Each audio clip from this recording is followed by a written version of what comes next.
Good morning, everyone. This is the Vermont House Committee on Commerce and Economic Development. Again, it's Wednesday, February 4th, 2026 at 10:45 in the morning. So we're back to continue our hearing on our education on the pillars of privacy. And so we have with us a number of people that will be testifying this morning. Who is first up? Ariel? Yes. Good morning. Thank you for joining us. Good morning. Are you able to see my screen share? Yes. Yep. Wonderful.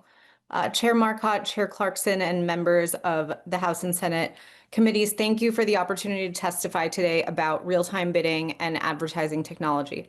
My name is Ariel Garcia. I'm Chief Operating Officer of Check My Ads Institute.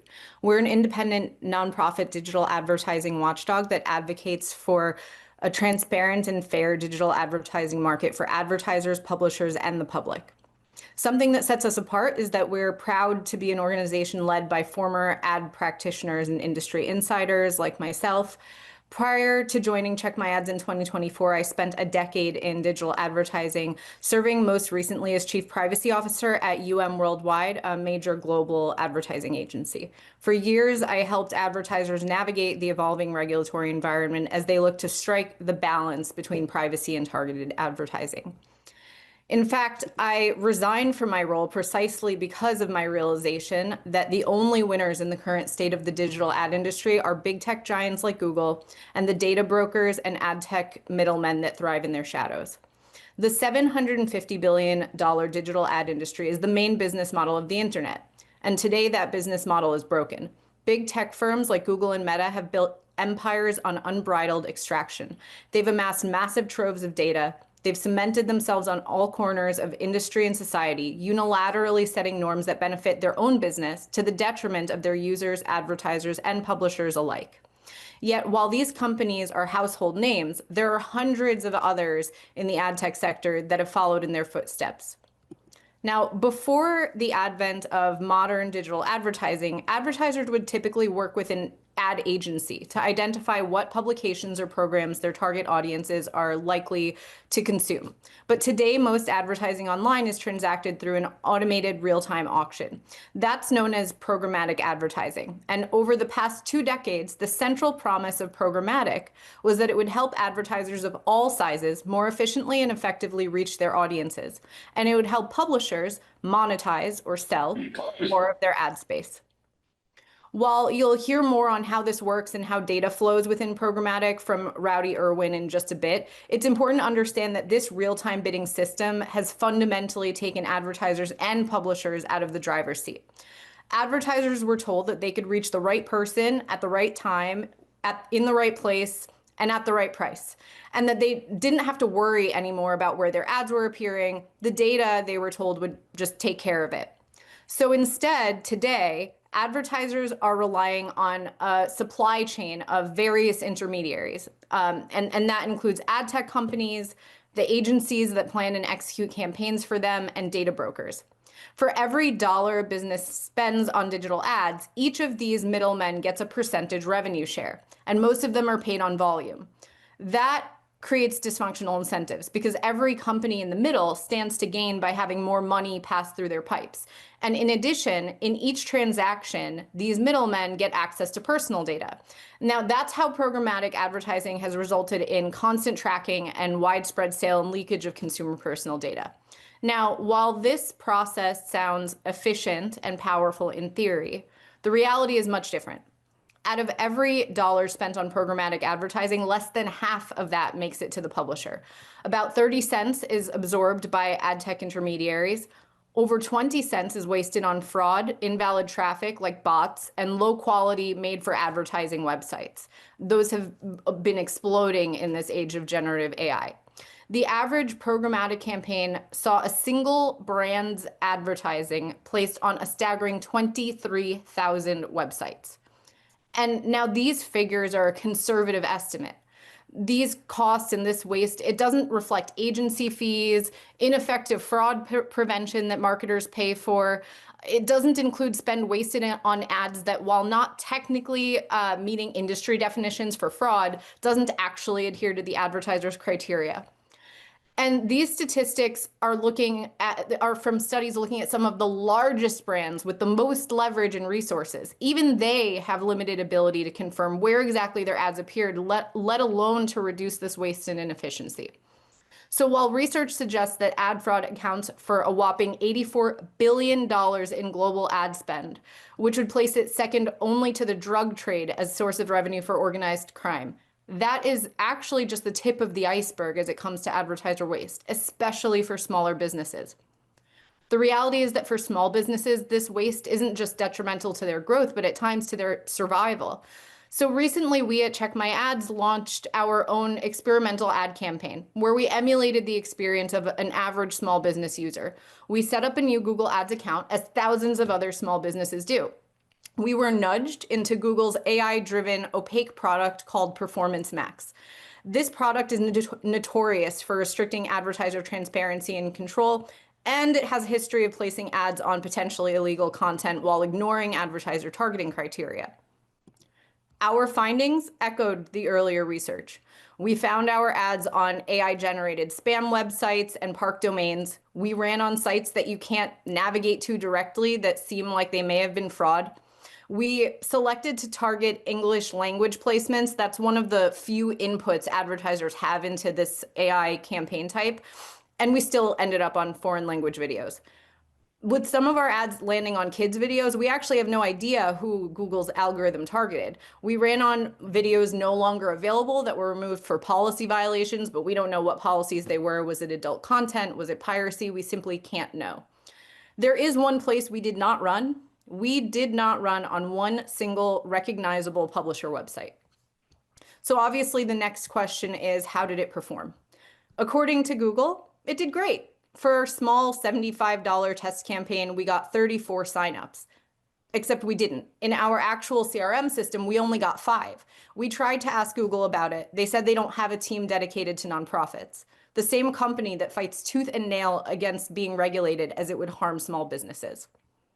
Now, that's one measly campaign. But again, this is the default campaign type that the 80% of advertisers using Google Ads are pushed into. That is a lot of money that is wasted, especially for small businesses with small budgets. It's also a lot of money that's not making its way to publishers, that's not funding real content or local news that Vermont residents benefit from. And this same phenomenon happens outside of big tech's empire. The consumer data that's peddled by data brokers for ad targeting, while invasively collected, is also astoundingly ineffective for marketing. We talked about this a little bit earlier today. Research has shown that leading ad data brokers were only right about people's gender 42% of the time, worse than guessing at random. This is what advertisers today are paying for. My own personal desktop research echoed these findings. One ad platform held over 500 audience segments to which I belonged, which it got from 7 different data brokers. To their credit, supplying this much information is very uncommon in the absence of consistent legal requirements. Yet, these audiences were highly inaccurate, often contradictory, and sometimes sensitive. So if you look at this data that I have here, according to this, I'm both high income and below the poverty level. I'm listed as a middle-aged suburban homeowner without kids, as well as a mother of 2. I am neither. I am, according to this profile, a defense contractor, but I also work in food service, agriculture, and I love and hate my job. I was identified as likely suffering from heart disease, speaking Spanish, and celebrating Ramadan. None of these things are true. Now, while the industry has finally started to acknowledge these data quality realities out loud, that insight is far less accessible to small businesses. Yet, right or wrong, this data can be used within and beyond advertising in ways that cause real harm. The chief privacy officer of Acxiom, one of the world's largest data brokers, has admitted that their consumer data used by advertisers around the world is comprised of little more than informed guesses. He said that he hopes that if they guess wrong, it doesn't have negative consequences for denial of benefits or credit. But credit reference agencies have purchased and used Acxiom data to determine credit Make her risk. screen bigger. Oh, Ariel, sorry. is it possible you could Yes. blow that up a little bit? Yep. Is that bigger now? No, it was small, it went smaller. Oh, that's so strange. Hold on. Let me stop share and reshare. Give me one moment. All right, but No, you're fine. We'll have a copy of it too. We'll get it. We'll get it. Yes, I'm happy to share a copy. Is this still too small? Yes, if it's possible to blow it up a little bit more. All right, let me try one last time. I'm gonna try content only. Okay, is that any better? Yes. Okay, perfect. The chief privacy officer of Axiom, which is one of the world's largest data brokers, admitted that their consumer data that's used by advertisers everywhere is little more than informed guesses. He said that he hopes if they guess wrong, it won't have negative consequences for people for denial of benefits or credit. But the reality is that credit reference agencies have purchased and used Axiom data to determine creditworthiness. Now, all of this so that data brokers and ad tech companies can sell data that has less than 50% chance of being accurate to unsuspecting small business advertisers. Is this the alleged pinnacle of efficiency that props up the industry's complete disregard for consumer privacy and the data-enabled harms that result from ubiquitous tracking? The reality is that without privacy laws that codify transparency and meaningful choice, that include principles of data minimization and restrict use of sensitive data, these data-enabled harms will continue unchecked. So to close, the privacy of Vermont residents is not at odds with relevant, effective advertising. An effective privacy law would not end all targeted advertising. What it would do is reduce the supply of low-quality data at the core of the broken ad tech market. It would create conditions for more relevant advertising that benefits Vermont's businesses while restricting harmful practices that undermine the safety, liberty, and security of its citizens. Thank you once again for the opportunity to speak today. I look forward to your questions, and I will now pass the floor to Rowdy Irwin. Thank you, Ariel.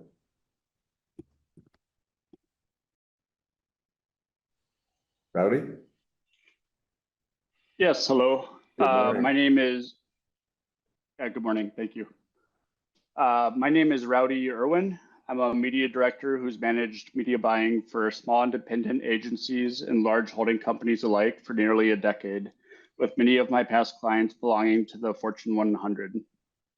For those that don't know what media buying is, I typically explain it to friends and family this way. If you think of a modern ad agency, there are two primary functions that are being accomplished. There's the creative side of the house, which is where creative assets, commercials, or ad units are conceptualized and subsequently produced. And then there's the side of the house that deals with media buying, which is what I do. This involves the process of purchasing ad space on behalf of a brand to accomplish a specific business goal or objective. The creative assets that get produced on the creative side of the house are what fill the ad space that was purchased. Pre-internet, with traditional media, television, billboards, magazines, etc., the buying process for ad space was often long and arduous, involving phone calls, fax machines, and one-on-one conversations between brand reps and publisher reps. With the rise of the internet came a slew of new mediums that ads could be displayed, shown, or played. While digital ad buying initially remained a one-to-one exercise between buyers and sales reps, eventually programmatic advertising came to be. Programmatic advertising is defined as the automated, data-driven buying and selling of digital advertising in real time, using algorithms to place ads instantly across display, video, mobile, and audio channels. Programmatic buying is facilitated via an auction-based system referred to as real-time bidding, or RTB for short, where advertisers bid on an ad inventory in milliseconds as a user loads a web page. To truly understand the privacy implications, we can't just talk about theory, we need to look at the mechanics. I've built a live simulation of what happens in the split second between a constituent clicking a link and the page loading. This entire process takes roughly 100 milliseconds faster than the blink of an eye. So I'm going to share my screen, pull that up.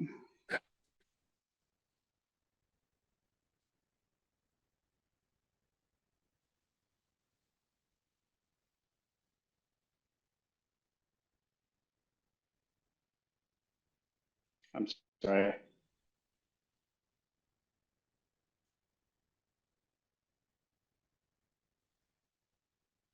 There's a system setting I have to toggle here. Apologies.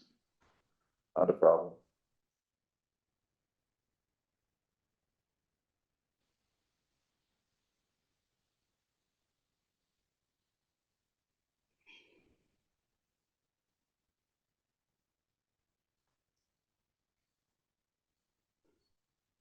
Having some trouble.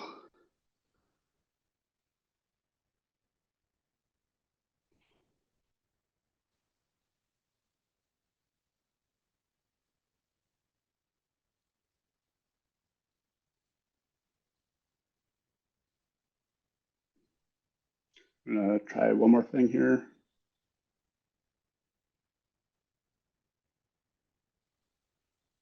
I think I got it. Let me know if you can see my screen.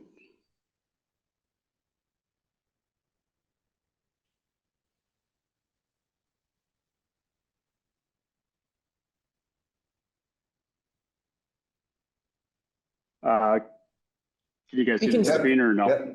Yes. Yep. Okay, great. So I've built a live simulation of what happens in the split second between the constituent clicking a link and the page loading. As I mentioned, this entire process takes roughly 100 milliseconds, which is faster than the blink of an eye. I want you to imagine for a moment that you're a client, maybe a marketing director at a large retailer, and I'm your media trader. You've given me $100,000 to find quote unquote potential customers. Here's the machine I use to spend your money. In step one, we have the visit.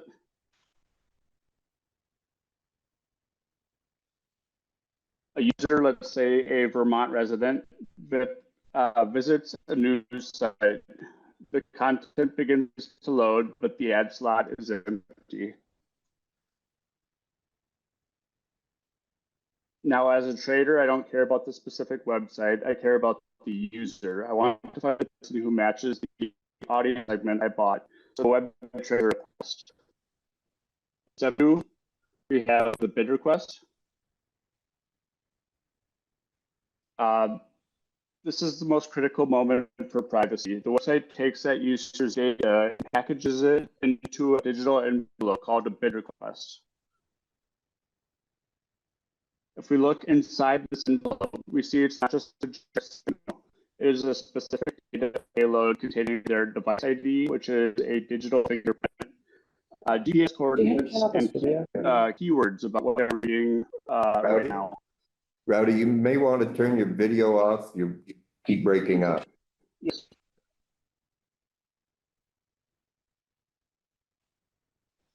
Sounds good. Thank you.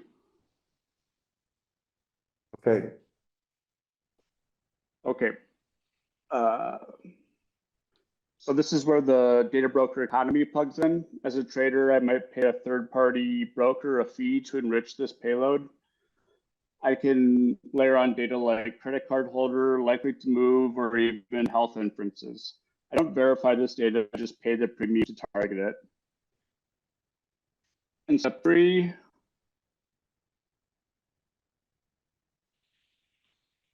we have the broadcast. The exchange now broadcasts this user's sensitive profile to hundreds of bidders simultaneously.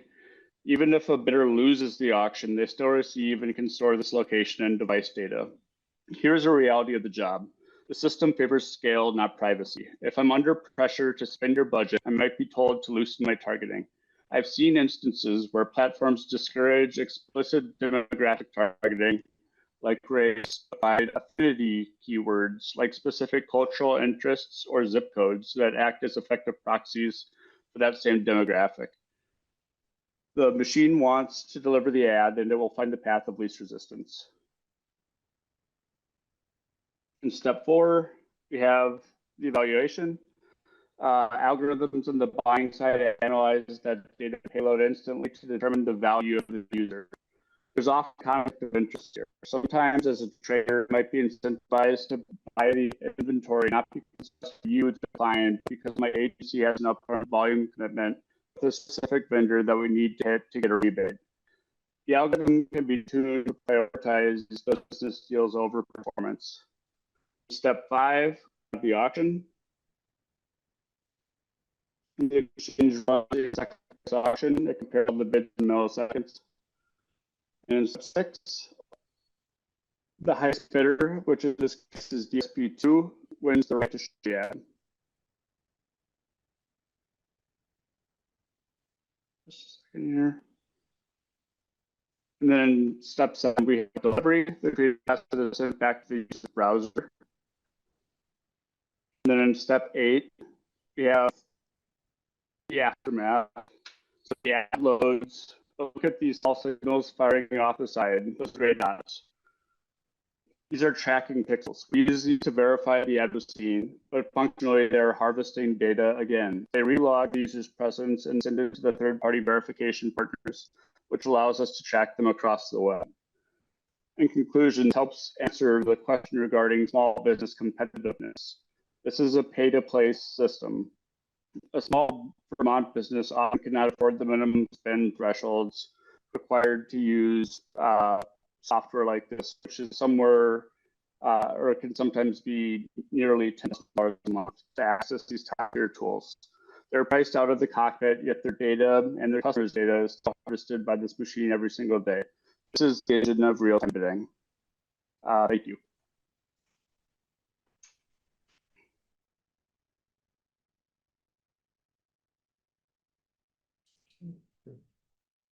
Thank you, Rowdy.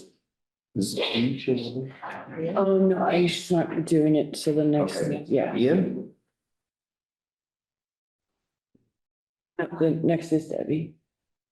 Debbie's the next one? Yeah. Okay. Debbie?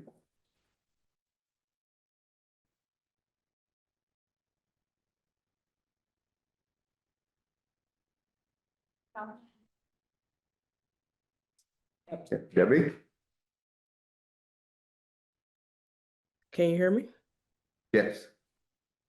All right, excellent. All right. First of all, thank you so much to this committee, the Senate and the House Committee, Vermont, for inviting me to speak today. I will share my screen, actually. Let's see.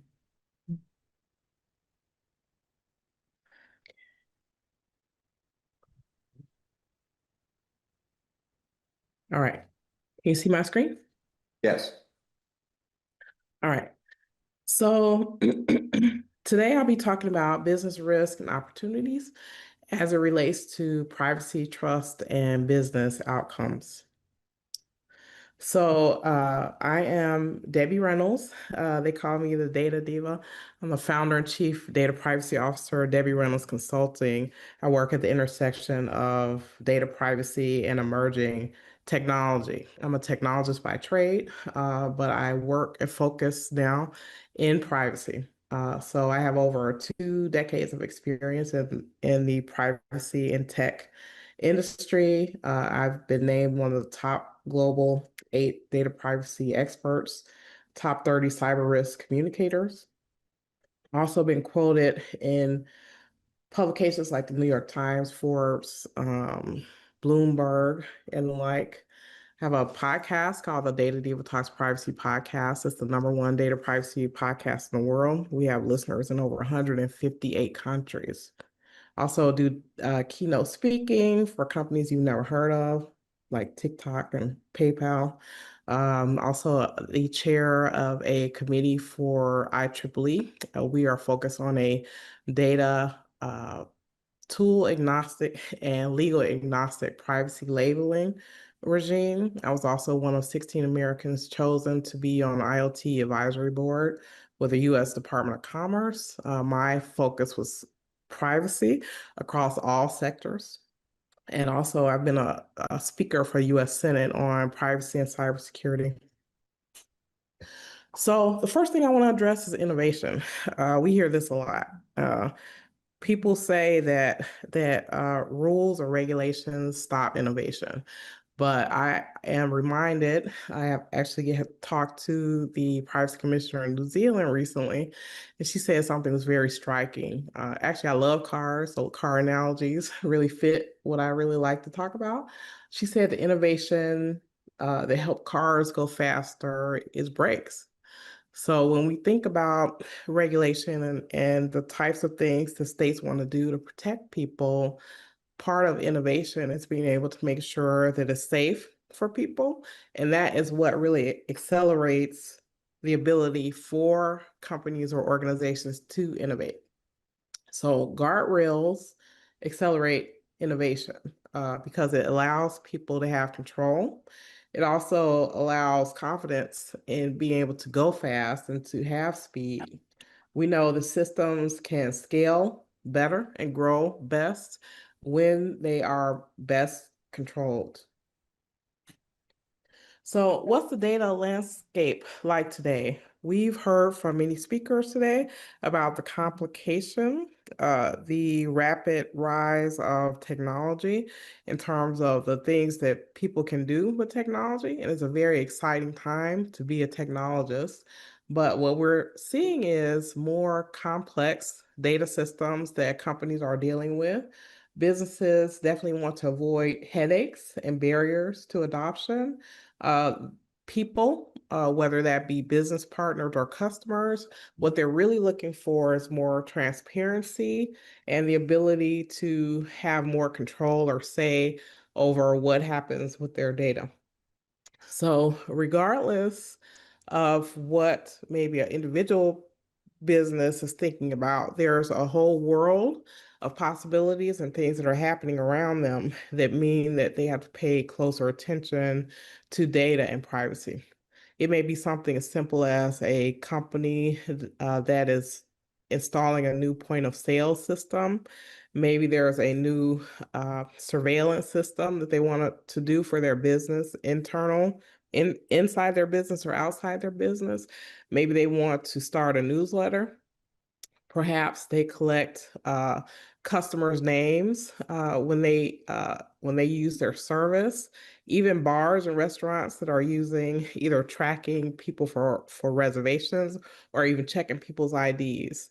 Also, a big use that we're seeing, maybe companies moving into emerging technologies, are things like using tools that track employees, whether that be them punching in and out electronically, using maybe their thumbprint, or even tracking that happens on the internet, or data uses that they have that are in the cloud. So all these things touch all types of businesses of all sizes.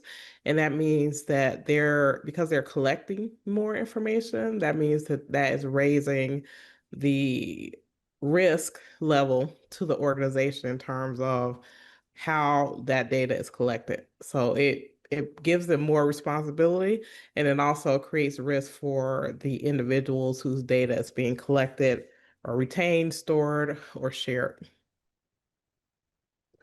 So here are the things that we hear that businesses say they're concerned about. Definitely increased operating costs, the complexity of managing all these different things and all these different rules and expectations. And then also, I think from a state perspective, no state wants to be put at a disadvantage. But really, the real risks are a loss of trust. So when companies or organizations lose trust, they lose revenue. So whether that be existing clients, uh, curbing new clients, also business partnerships become harder when there is a lack of data trust between them. There may be expensive hidden data liabilities that have to be addressed. And also, companies definitely don't want to be reactive in terms of data fixes, especially because a lot of the things and disruption that can happen to a business will stop or either cost them more money or cost them more headache down the line. So, regulation or rules that may be set by states, really the goal, regardless of how it's articulated, is to create more transparency in how data is being used, and then also try to give an individual more agency, meaning how their data is used, and then also what actions can they take to decide what they want to do to make better choices. So the goal is really to make sure that if companies or organizations are using data in data systems, that they're transparent, and then also that a consumer or user has the ability to make informed decisions or choices. And that really is the foundation, part of the foundation of privacy. So why privacy expectations matter. Having clear expectations between a consumer and a business is very important, especially as we know that the digital landscape is getting more complex. Consistency prevents reputational and customer harm. We've seen this a number of times, especially, let's say, there have been situations, and this is a publicly available situation where General Motors, there was an article written by Kashmir Hill in the New York Times about General Motors, and they were collecting car data, and then it was being sold to data brokers and then to insurance companies, and people were upset because their either car insurance had gone up in terms of costs or they were canceled in their car insurance. And so that caused a huge uproar, and there were many. I was studying at that point data privacy in cars, and read through all the articles. I read through all the comments on those articles from consumers, and there were people saying, I'll never, we've been buying GM cars for 3 generations, and if they're selling my data, I'll never buy another car from this company. And I thought, wow, this is a huge risk for businesses if they're handling data in a way that a customer may not agree to or may not like, beyond regulation. So I always tell companies, do you want to lose $1 to gain a dime? So you have to really think about those data uses and how that really benefits the individual. Okay. So what this unlocks for businesses, really, especially if they are really thinking about the human impact of how data is being used, stored, and shared.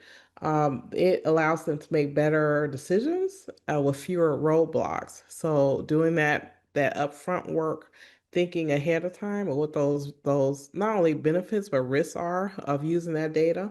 Also, it allows them to adopt new technologies without constant rework because they have the foundation there to be able to do that. And then it allows business to grow without escalating risk. So for companies that collect data, a lot of times, especially we hear in the news about companies that have data breaches and things like that.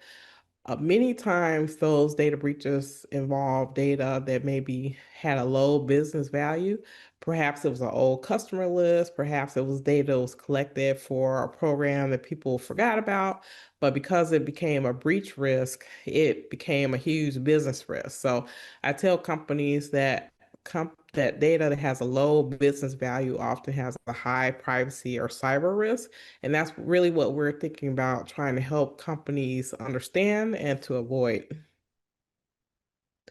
So the biggest business risk really is to do nothing. So data problems don't go away if you don't address them. They just get more expensive and larger if they're ignored. A lack of clarity really exposes companies. So you want to really create that clarity between businesses and consumers. And then late fixes cost more than prevention. So my takeaways are guardrails really accelerate innovation. They don't stop innovation. Transparency and agency are really vital foundations of privacy. Nothing doing nothing leads to higher data risk and business disruption, and that's what we want to avoid. And also, in my view, trust is the new goal. So trust in the future in terms of how companies are handling data, that is really how they can reduce risk, but then also increase revenue. That's it. Debbie, thank you very much. Daniel?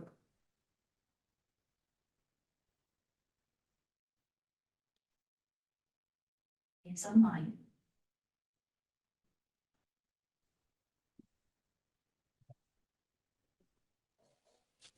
Hello, Morning. morning. How are you? Good, and you? Good. So thank you so much for having me here. I'm here to talk about the enforcement of privacy laws, and I recently wrote a paper that took a big picture view of enforcement. I guess before I begin, I'll introduce myself. I'm Daniel Solov. I'm a law professor at George Washington University Law School. I've been studying and teaching privacy for about 25 years. And I recently have tried to look at the big picture of enforcement. And I've reached a number of conclusions that I think are important to highlight for what makes for effective enforcement and why it's so important in privacy laws. I want to just give some kind of just a brief overview of some of my conclusions. Um, First is enforcement's really an essential dimension for privacy laws. You really have to focus on enforcement and get enforcement right for the laws to have any effect whatsoever. Otherwise, they're going to be incredibly weak. They're not going to be effective, and they might as well not even exist. They're going to be pretty much worthless on the page. Um, uh, you can even have a strong law, but if the enforcement is botched, it might as well be weak because it won't really work. Unfortunately, government enforcement has many shortcomings that undermine its effectiveness, and I want to talk to you about some of those things. Uh, Enforcement is about incentives, and I think far too often the incentives just don't work. They're just very poorly aligned and are broken, and therefore that leads to laws not being enforced well. And then my last conclusion that I'd like to draw is that a private right of action is essential for an effective privacy law. Uh, I really believe this, despite the costs, and I know this is a controversial issue, despite the costs for a private right of action, I think it's worth it because I think the limitations of government enforcement can't be overcome and are not sufficient for adequate enforcement. So let me dive in a little bit and talk a little bit about how sort of why the laws are kind of not getting the job done when it comes to government enforcement. First is that there are political constraints. The reality is, enforcement occurs in a political landscape. Enforcers are not fully insulated from the political process. There's a lot of pressure on enforcement agencies to heed the political winds. And companies have a lot of power, and they can exert a lot of power in the legislature. An example is the FTC. The FTC, despite all the legal protections it has and the independence it has, still has to answer to the legislature, and that has put a lot of pressure on the FTC. In the 70s, Congress slapped the FTC incredibly hard when the FTC tried to do a rulemaking for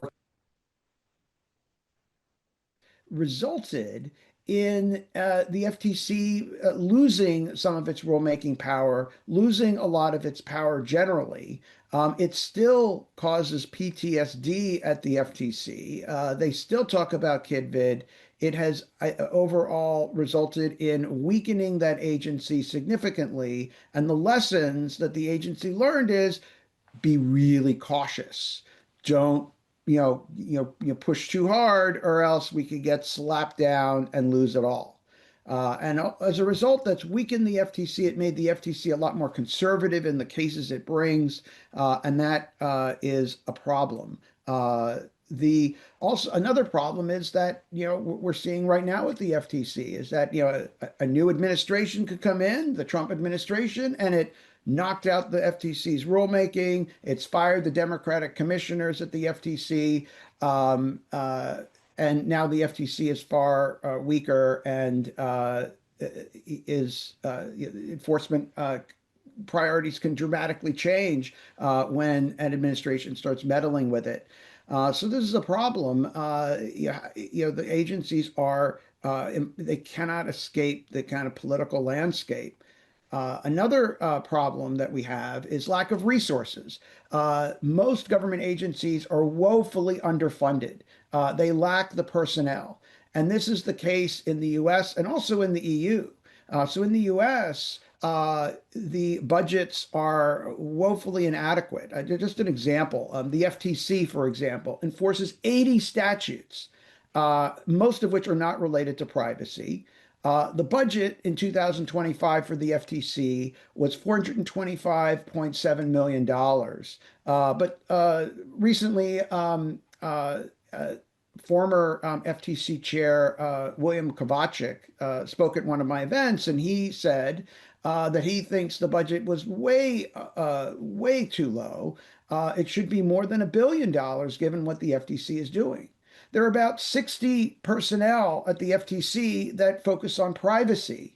And you go over to the EU, and there are 150 at the Ireland's data protection commissioner. You go to Germany, there are more than 700 folks working in their data protection commissioner. And these countries are far smaller than the United States. And we also have the fact that you go to the EU and they are complaining that they're woefully understaffed and woefully underbudgeted. So when we look at the US, we really have a dramatically weak resources and inadequate staffing at the agencies. And the result is they just can't go after most cases. They don't have the resources, so they have to pick and choose and only go after a few cases, which really and companies know that. Companies know they're only going to go after a fraction of what's there. The penalties are generally weak. The fines that are issued are generally low compared to the infraction. The fines that the government issues for violations don't go to compensating victims. So a consumer gets harmed and, great, the state gets a little bit richer. But what happens to the consumer? What does the consumer get for this? And this also goes to incentivizing complaints. So let's say I'm harmed. Should I waste my time to complain to the government? Like, hey, or the agency enforcing it? Hey, I've been harmed. What do I get out of it? I don't get compensated. I might not even hear anything back. I just raised the complaint. I feel like a chump. I've wasted my time. And if they do get money, I don't get anything. Just the state gets richer. And I guess they get to, buy like a new painting for their walls and their offices. But what do I get?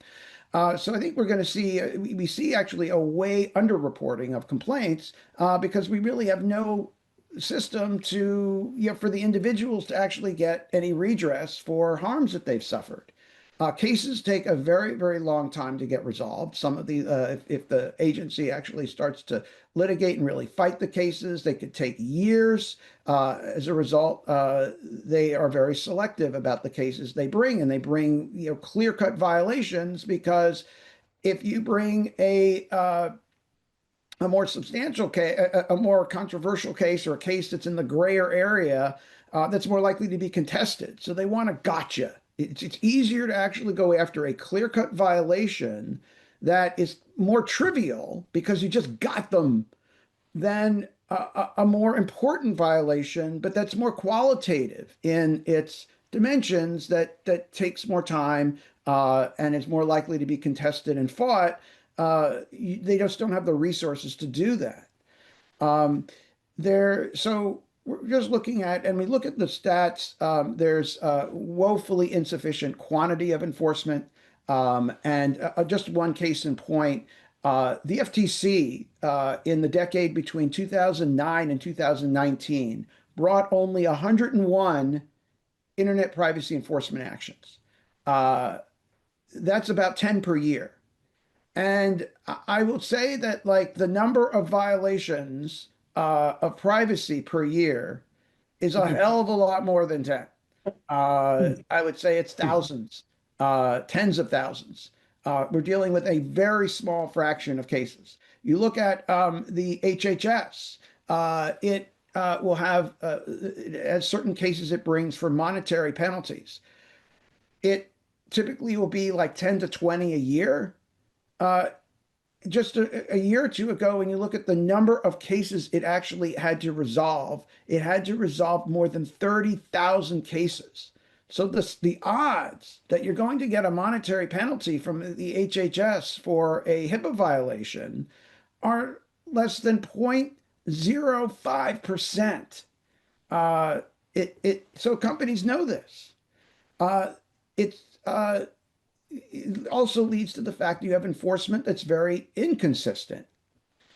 And so when we put all this together, I think when you want to understand enforcement, I think we need to understand enforcement's about incentives. And I think the best way to see things is to imagine the amoral company. Imagine that companies take morality out of it, because everyone sort of hopes that somehow companies have morality, that they're going to just do the right thing. And maybe sometimes they will, but generally that's not how they're structured. They're built to make a profit. And it's totally understandable for them to make calculations based on what makes economic sense. So let's just take the morality out of it and just look at economically, does it make sense for companies to follow privacy laws and under the current regime of enforcement? And I would say no. Given the incentives, companies should just screw the law, forget the law. It doesn't matter because you're going to get ahead. So companies know that there's a very low, what is the risk that they're facing? Risk is magnitude of the penalty and the likelihood of the penalty. So they know already the likelihood is really, really low.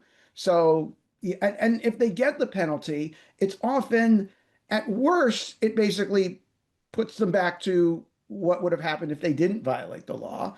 And a lot of times it's even less than that. It's a slap on the wrist. And so they know, like, okay, if we get caught, it hurts a little bit, but we still came out ahead, and there's a very low likelihood. So economically, violate the law, go with it.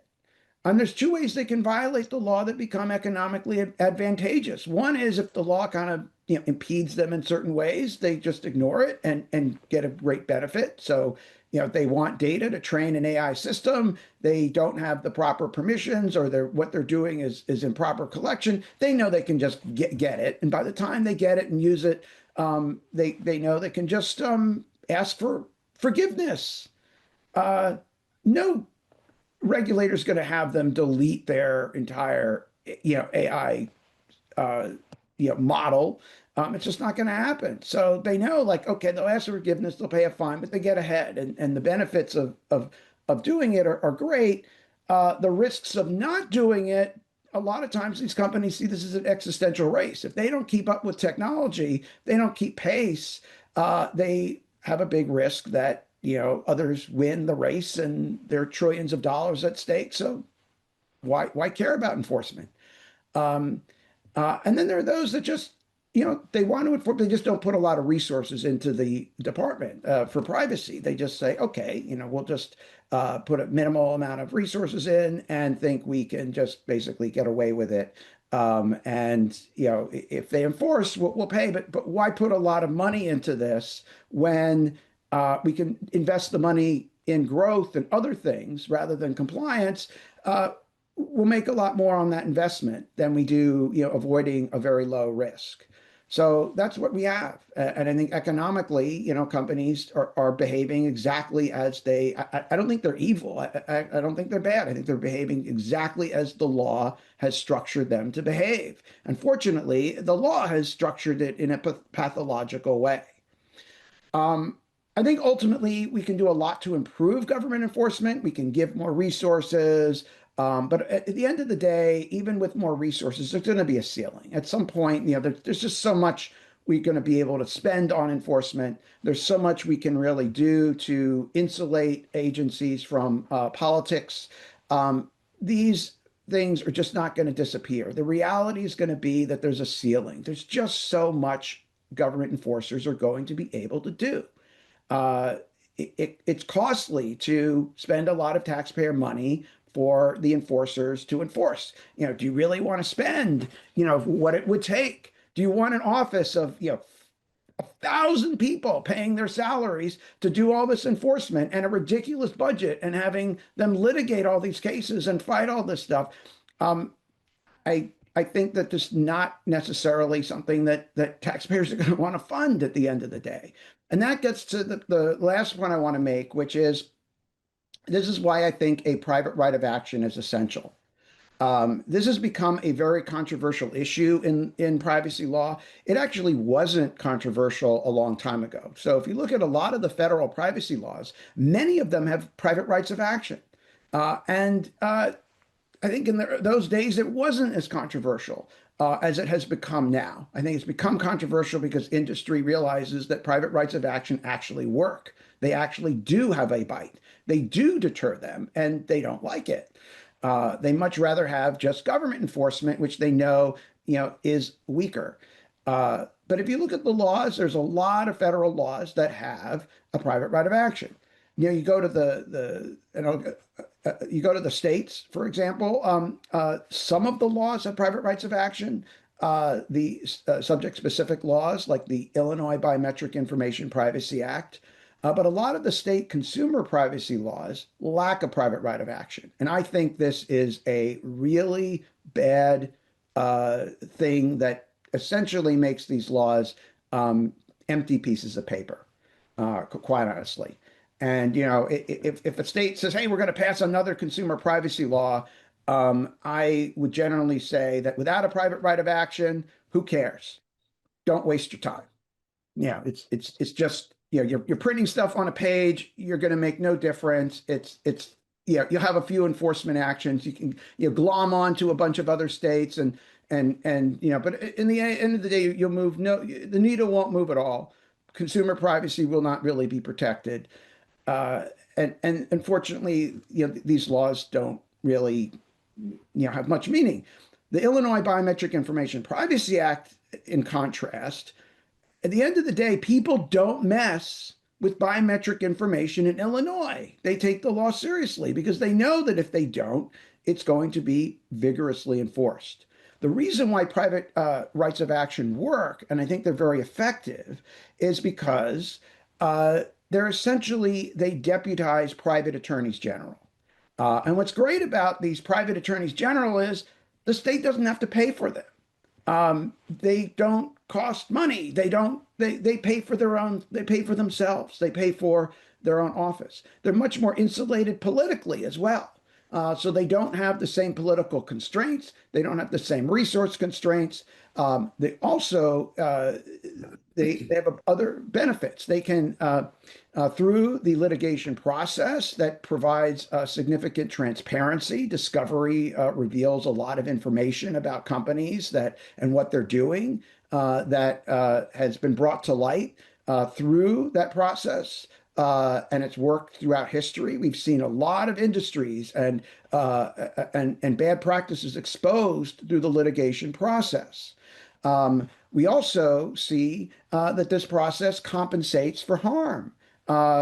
Unlike government enforcement, which does not compensate people in most cases, there's more compensation for individuals through private litigation. Now, there's some times where the harm to individuals is pretty low. So that's why we have class actions and aggregated claims. But generally, at least the litigation process has the ability to compensate people who are harmed, whereas government enforcement doesn't. Another thing that's important is that civil litigation allows for more. Yes. Daniel, I'm sorry. We have one more person to hear testimony from, and then we would like to have the committee have time for questions as well. Is Sure. this the place where you could wrap up? Yeah, I can wrap this up right now. So basically, the last point is just that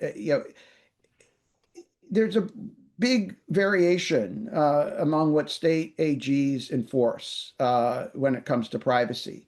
And that can change depending on who's in office, and it can change over time. An individual who's harmed by a privacy violation, if the state AG is not interested in enforcing or doesn't think the case is big enough or important enough, can just ignore it. The nice thing about civil litigation is an individual who's harmed now has an ability to stand up for themselves. They can stand up and they can say, hey, I can assert my rights under this law, and I'm not dependent on hoping that, depending on whatever political winds are blowing, that it's going to be enforced or not. So I think this adds a tremendously valuable benefit for privacy laws, and it's very important to have both government enforcement and civil litigation as enforcement tools to make these laws more than hollow words on the page. Thank you, Daniel. Commissioner Slaughter? Hello. Thank Good you so morning. much. Good morning. Thank you so much for having me. It's always an honor to follow Professor Solov. He made a number of really great points. I'll try to be really brief in my overview remarks. First, let me just tell you a little bit about myself. While I am not a native New Yorker, I am a native New Yorker. I'm not a native Vermonter, but I did spend a semester in high school on a farm in Vershire, Vermont. And so Vermont has a very special place in my heart and always has. I had a number of amazing educational experiences through my life, but that time living, learning, and working on a farm in Vershire was really, I think, one of the most foundational and formative. So it's such an honor to be here talking to you. After I lived on a farm in Vermont, went to law school, I spent a decade working in the U.S. Senate. And then in 2018, I was confirmed to the Federal Trade Commission. I was confirmed again in 2024. And as you probably know, right now I'm in the middle of some litigation about whether I get to keep doing that job.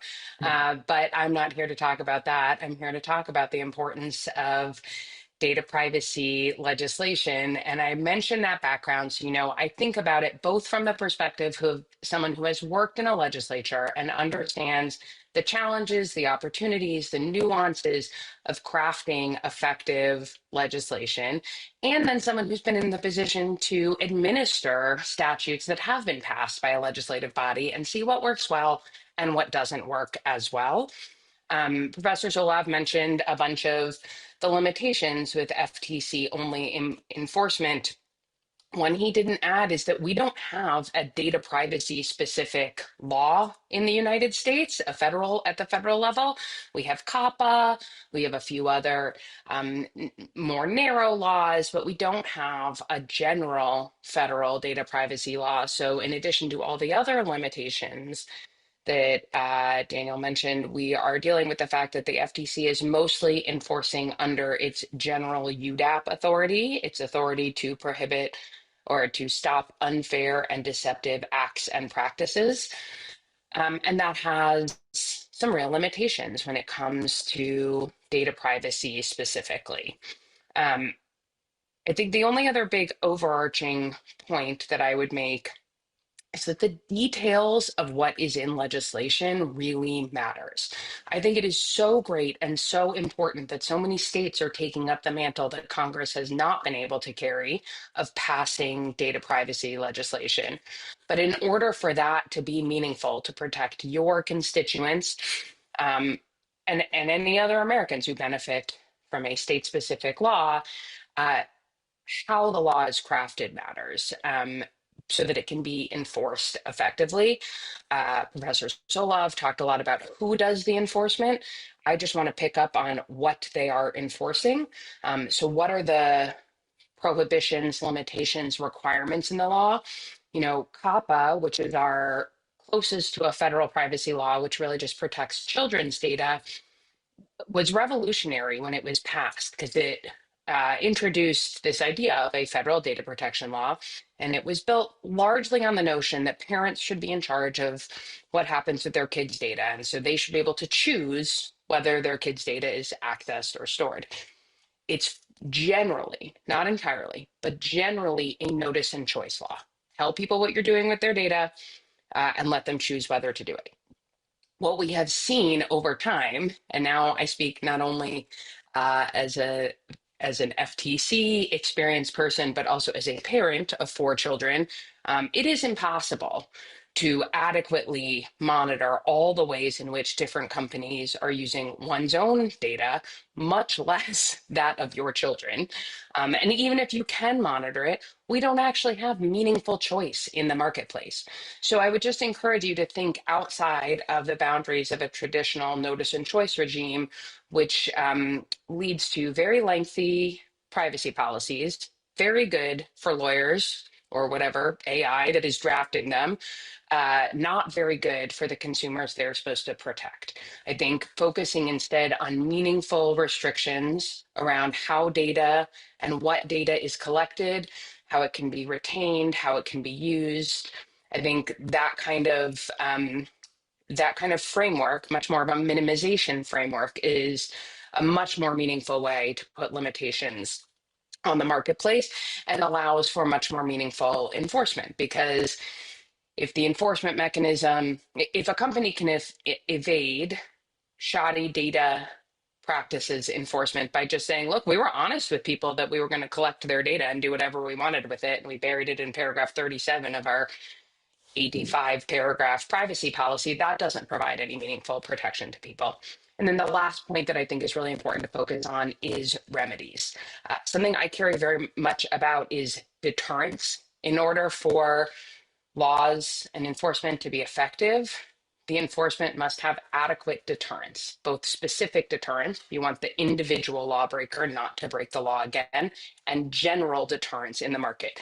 You want any enforcement to send a signal to the rest of the market that breaking the law is not, the cost of breaking the law is not worth whatever benefit the company may receive from it. And so that means having remedies that make law violations costly for the violators. That sounds like an obvious principle, but I think it is a really important one, because if you end up with a law that has not meaningful restrictions on what can be done with people's data and does not have meaningful remedies that make violations of the law costly, then I very much agree with Professor Solov. You end up in a situation where that's worse than having no law at all, because you have the impression of protection without any meaningful ability to do that protection. And I think consumers are left worse off at the end of the day. So I'm happy to answer any questions you might have. That's just my general overview. Thank you, Commissioner. So committee, I think we have a few minutes for some questions from anyone that was on the panel. So, Minnie? Yeah, actually, so this question is for Debbie, if Debbie's still on. And thank you, Commissioner Slaughter.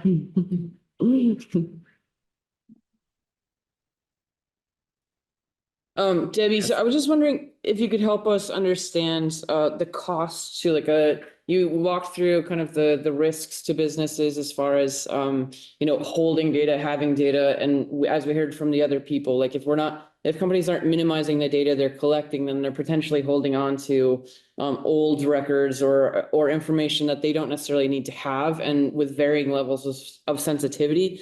I'm just wondering if you could help us understand, like, if a small business is breached, then what are the actual costs and risks of that that they're essentially incurring and should be careful of? Yeah, excellent question. So the most recent statistics on data breach for small to medium businesses are that a breached record is a cost is an average of $160 per record. And so let's say a small and medium sized business has maybe 10,000 customer records. That could be up to $1.6 million. We're also seeing obviously higher numbers, especially, we know a lot of small and medium businesses have a lot more than 10,000 customer records, so that can be very destabilizing. There are also statistics that say that many small and medium businesses, if they have a breach of data, a lot of them go out of business, more than 50% within a year. That's a very staggering statistic and something that should be very chilling to people. And a lot of what I see in small and medium-sized business is this over collection of data or collecting data that maybe does not have a very long-term business value that creates their risk. And so I'm very much in favor of, and I preach this all the time about data minimization. So being very circumspect about what you collect, why you collect it, and try to make sure you tie it to a business purpose. And once that purpose expires, there needs to be some action taken by the company. So that helps them not only with the consumer to business relationship, business to business relationships. And, for me, minimizing that risk is vital. Other questions? Mike, I had one if there's time. John? Great, thanks so much. Ms. Reynolds, it really does sound like one of the things we would really appreciate from the academy or wherever these degrees in information science are sort of coming from is that sense of a sort of building in that missing Hippocratic oath that had been discussed earlier in the day. My question is for Ms. Garcia, if she is still on, because in the morning we'd heard, I think about a list of a few 100,000 people, it was said with Alzheimer's disease.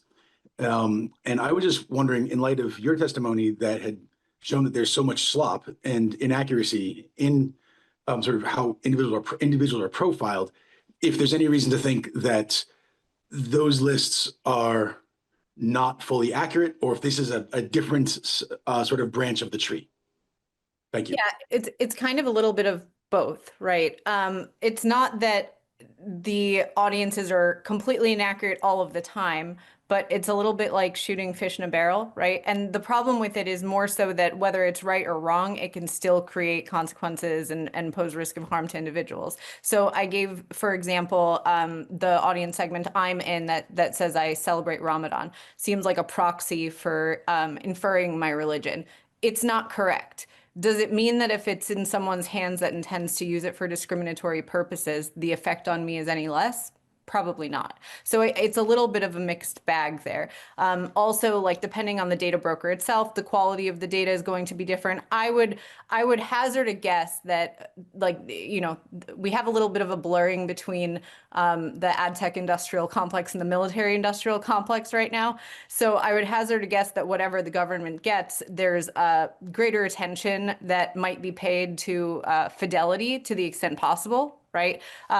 Whereas for marketing, like brands can't confirm whether the data is accurate or not. You have no way of knowing. So there's simply no incentive to strive for accuracy. Thank you. I appreciate that. Questions?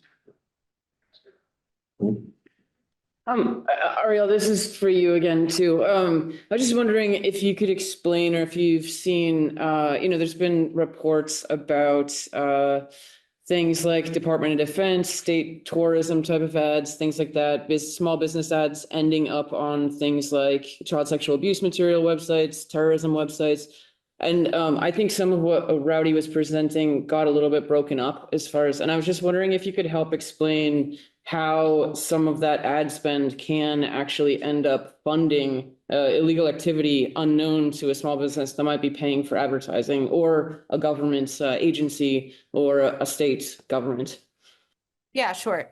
So it goes back to kind of what I said during my testimony, that in the process of programmatic advertising promising marketers precision, they've taken their eye off the ball. So when you're using data, often inaccurate data, like I've been sharing with you, to target people, and a website is broadcasting saying, oh, we have that person over here. That's what's driving the ad placement, right? Like the brand has no idea what website they're actually running on. In many cases, brands have a hard time, even especially small businesses have a really difficult time even knowing where their ads have appeared after the fact. There's no requirement to provide that transparency today.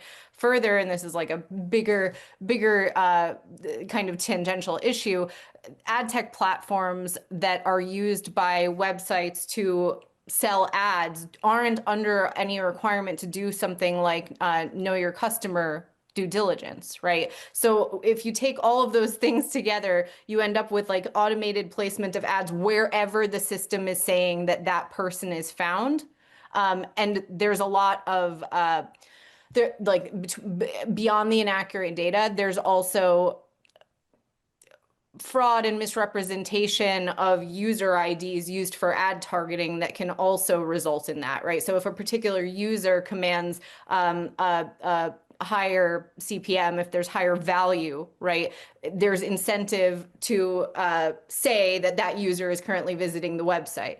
So there are a lot of different areas that can be points of failure, and they're all kind of symptomatic of this deeper issue of opacity and perverse incentives that exist with everyone being paid on volume with no ability to verify.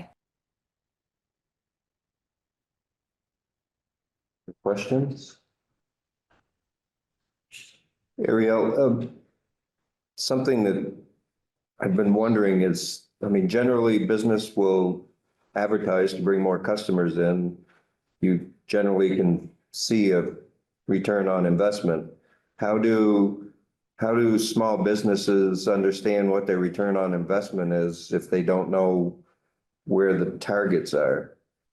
Yeah, so that's kind of the challenge, right? And I gave the example of our test campaign where we did something really simple. We were trying to drive newsletter signups.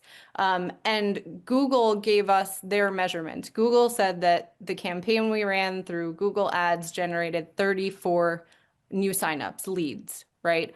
But when we looked in our other system, in our real system where the email addresses would be, we only had 5.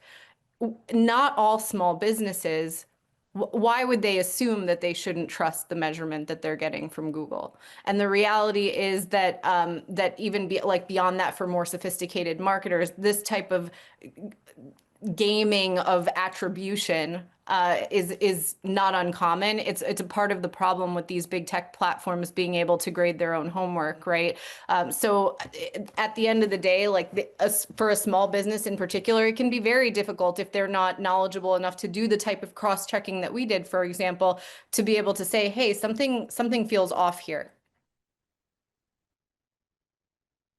I would imagine after a while, they may be wondering why their ad campaign is not working.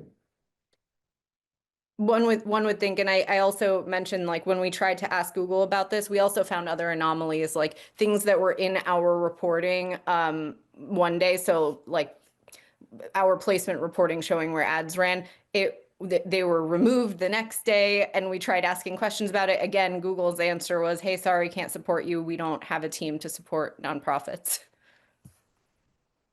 Wow. I wonder if they have a team that supports for-profit. I can confidently say from the agency side that they do, but I will also say that their answers are not usually more satisfactory. Yeah. Okay, any other questions? Well, great. Thank you all for joining us this morning. We certainly appreciate your time. Very helpful for us to hear, to be educated, and we certainly, again, appreciate your time. Thank you. So committee, it's lunchtime. We're back at 1 o'clock in our own committee room.